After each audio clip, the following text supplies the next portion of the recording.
오늘부터 시작인가요? 국회 대정부질문이? 예, 그렇습니다. 대정부질문 굉장히 핫하게 예정돼 있죠. 그렇죠. 뭐 이미 이전에 전초전이 지금 심각하게 지금 대립을 하고 있기 때문에 한판 예고전으로 한번 세게 붙었죠. 선거제 지금 패스트트랙으로 지금 올리는 예. 안건을 놓고 지금 여야 사당이 한 팀을 이뤘고요. 그럼 역시 선거제부터 충돌할 거다 이렇게 보시는 건가요? 그렇죠. 오늘 첫 대정부 질문이 정치 분야이기 때문에 예. 가장 핫 이슈가 되는 게 그 선거제도 개혁이거든요. 예. 그래서 아마 그걸 놓고 아마 10시부터 좀 시작을 했을 텐데 가장 그렇죠. 치열하게 지금 아마 격돌을 하지 않을까 좀 예상을 하고 있습니다. 그럼 얘기 나온 김에 선거제도 개혁 가지고 도대체 쟁점이 뭔지, 관전 포인트가 뭔지 한번 좀 볼까요? 먼저 패스트트랙에 올린다 만다 이런 얘기가 하는데 임 교수님 얘기 마무리 좀 해주십시오. 패스트트랙에 올라가는 겁니까?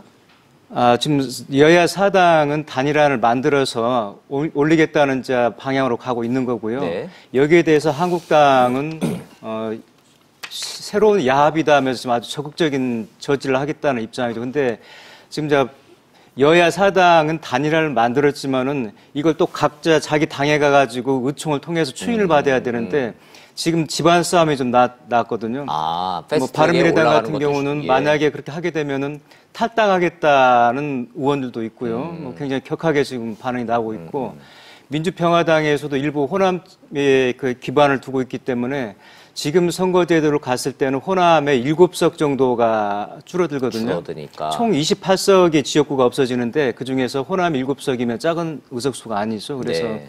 그럼 호남 의원들 중심으로 해도 반대 목소리가 있고 그래서 이게 지금 단일안을 만들기는 했습니다마는 패스트트랙에 올릴지도 실은 쉽지는 않습니다. 또 설령 올라가더라도 네. 한국당의 반대라든지 본회의에서 제가 민주당 소속으로서 별 수 없이 지금 찬성을 하지만은 실은 개헌보다 어렵다는 게 선거제도 개혁이거든요. 네. 왜 그러냐면 개헌은 좀 먼 미래지만은 선거제도 개혁은 자기의 목숨과 직결되기 때문에 그 의원들이 아주 기를 쓰고 반대를 하는데 예. 그래서 설령 이게 본회의에 올라가더라도 민주당 소속 의원들도 반대표를 던지는 사람이 적지 않을 거라는 이런 관측이 있어서 참고로 시청자 여러분들이 이해를 돕기 위해서 임병식 전 부대변인 같은 경우는 민주당 당적을 갖고 계시죠? 저는 당적은 없습니다. 당적은 이제 없으신 거고. 아예 저는 당에 입당한 적이 없습니다. 없으시고. 네. 그럼 호남 민심은 누구보다도 더 잘 아시겠네요. 그렇죠. 그쪽에서 지금 교수 활동도 하고 계시고. 민주평화당은 합의안에는 합의를 해줬지만 평화민주당은 사실은 이게 지금 내부적으로는 반대하는 분들이 더 많다. 맞나요? 그렇죠. 예. 그러기도 하고 오늘 아침자 그 시뮬레이션을 보게 되면은요. 이번 단일안으로 의해서 선거를 21대를 치렀을 때 민주평화당 같은 평화민주당은 한 건도 못 건지는 것으로 좀 나오거든요. 시뮬레이션이. 예. 그래서 아마 오늘 보도를 보고 나서는 아마 더 그런 반응이 아마 좀 더 격해지지 않을까 좀 예상을 하고 있습니다. 그럼 얘기 나온 김에 선거제 관련돼서 각 당의 의견들, 각 당의 속내들 하루 단위로 좀 달라지고 있습니다. 먼저 자유한국당부터 좀 결사 반대를 한다는데 자유한국당 당협위원장이시니까 내부 사정 잘 아시겠네요. 네. 어젠가 당협위원장들 전부 소집됐죠, 국회에. 네, 오전 9시에 다 모여서요. 네, 헌정관에서 모여가지고 회의를 했고. 결사 반대죠? 결사 반대죠. 연동형 비례대표제 결사 반대. 이게 좀 당론으로 정해졌죠? 그렇습니다. 자유한국당은. 그렇습니다. 그러면 궁금한 거. 의원직 총사퇴한다는데 진짜로 사퇴할 의원이 있어요? 그 정도로 지금 어제 나온 얘기를 보면은 어제 이제 당협위원장뿐만 아니고 현역 의원들도 나와서 다 발언을 했거든요. 네. 그리고 여기에 이제 뭐 정개특위에서 이 선거법은 이제 다루고 있지 않습니까? 예. 정개특위에 들어가 있는 몇몇 의원들이 나와서 얘기를 하셨는데 또 당대표 나경원 당대표 원내대표도 얘기를 했고 의원직 총사퇴까지도 심각하게 고려를 하고 있는 거를 어제 이제 저희가 구두로서 확인을 들었습니다. 하셨군요. 확인을 했습니다. 좋습니다. 한국당의 반대 논거를 제가 질문을 드릴 건데요. 네. 뭐 위헌 소지가 있네, 국민의 민의가 왜곡되네 이런 대의 명분 정치적 그 레토릭은 짧게 하시고 네. 한국당이 반대하는 진짜 속사정을 좀 길게 좀 설명을 좀 부탁드리려고. 네. 한국당이 반대하는 논거가 뭡니까? 일단은 우리 한국당에 반대하는 이유는요. 가장 중요한 거는 국민의 투표권이 이뤄진다는 거고요.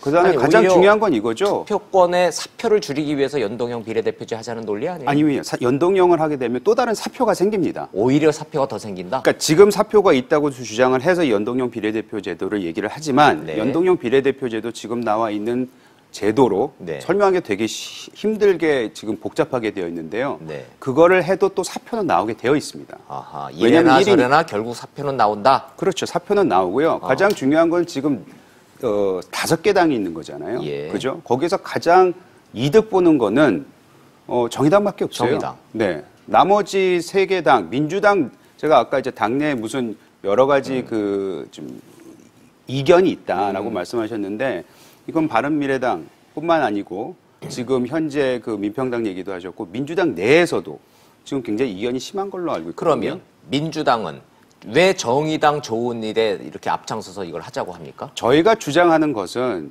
지금 민주당이 지지율이 계속 낮아지고 있잖아요. 네. 자유한국당이 계속 높아지고 있지 않습니까? 이것이 꼭 끝까지 가리리라는 모르겠지만은 어찌됐든 간 내년 총선에 있어서 미리 대비를 하는 것이 아닌가. 즉,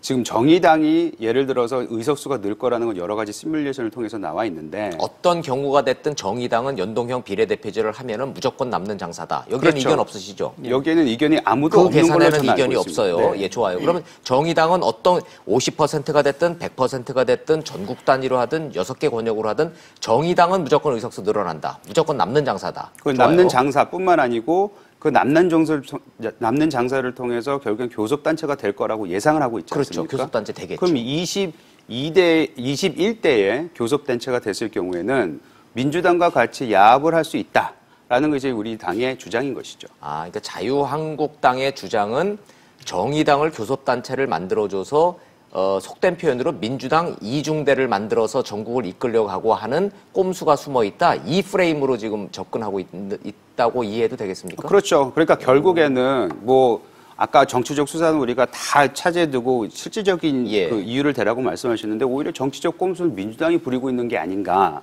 그러니까 아까 말씀하셨던 그 사표를 우리가 사표를 만들지 말자라는 미명하에 오히려 꼼수를 부리고 있다. 저는 이렇게 보는 거죠. 라고는 것이 자유한국당의 논겁니다. 자유한국당이 민주당의 속내와 정의당의 속내까지 합쳐서 이러한 이유로 반대하고 있다는 말씀을 드리셨습니다.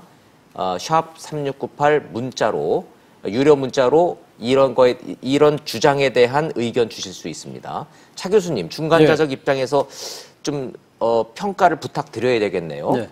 한국당의 이 시각, 네. 민주당은 한국당이 너무 삐딱하게 나온다라고 네. 하는 이 시각, 네. 중간자적 국민들은 어떻게 해석을 해야 할까요? 사실 이 그러니까 선거제도의 그러니까 이 개혁을 해야 된다는 이유가 왜 비롯된 것이죠? 우리는 그러니까 그 시작된 그러니까 출발점부터 다시 돌아갈 필요가 있다는 겁니다. 뭡니까? 일단 지금 국민 표심이 심하게 왜곡되고 있다. 예를 들면 한 35% 받은 정당이 거의 그 가반 의석을 차지하는 그런 경우가 종종 있었잖아요. 그렇죠. 그리고 또 사실 또 국민들의 10% 이상의 지지를 받은 정당이 기껏해야 한 서너 석밖에 못 받는 그러한 식으로 그 양상이 드러난다. 그런 것은 정의당의 정당 득표율은 10%였는데 의석수를 의석수는 전체적으로 따져보면 한 5, 6석밖에 안 되니까. 예, 그 정도밖에 안 되는 그런 상황이니까. 단순 계산을 해보면 10% 지지를 받으니까 300명 중에 10%인 30명 30석을 받아야 되는 것이 민심인데 한 대여섯 정도밖에 못 갖고 간다. 네. 그것은 심각한 표심의 왜곡이라는 것이죠. 그리고 좋습니다. 또 하나는 일종의 또 이 거대 정당의 이미 과다대표되는 경우가 있다. 예를 들면 그러니까 제1당과 제2당이 상당히 표를 독식하는 일종의 승자 독식의 그 논리가 가능한 것이고요. 그러다 보니까 상당히 어떻게 보면 대한민국 정치가 일종의 거대 정당 두 개의 적대적 공생관계로 통해서 일종의 극한적인 대립, 그러니까 대화 타협이 실종되는 그러한 모습이 드러난다는 것이죠. 그리고 또 그 과정에서 우리 한국 정치의 고질적인 문제인 지역주의가 심화된다.